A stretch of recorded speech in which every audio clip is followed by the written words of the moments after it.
তো hello' guys মোৰ new ভিডিঅ'লৈ পৰা চাউণ্ড আছোঁ। তো আজি মই এনেই ফুৰিব আহিছিলোঁ মানে মাহঁতৰ লগত দাদা আৰু মা। তো ভাবিলোঁ ৰখি পেলাই চিকেন পকৰা আৰু কিবা কিবি খাই লওঁ। তো মায়ে ক'লে কি ঘুগুনি খাওঁ আৰু চিকেন পকৰা পেক কৰি ঘৰলৈ লৈ যাওঁ। তো মই ভাবিলোঁ হ'ব। তো এয়া মানুহবিলাকে দি আছে মানে পেক কৰি লৈ গৈ আছে। তো ভাবিলোঁ চিকেন পকৰাটো পেক কৰি লওঁ আৰু এইফালে মায়ে কৈছে ঘুগুনি খাই ল'ম।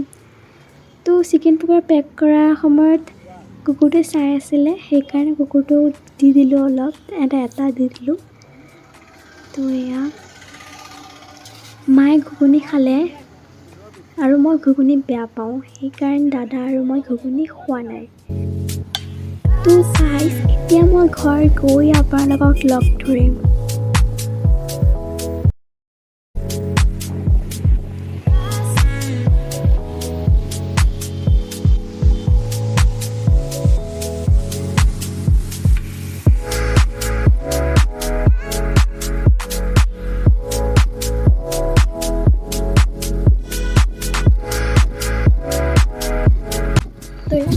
তো ঘৰ আহি পালোহি। তো ইমানে মোৰ ভিডিঅ'টো, bye bye guys, bye bye.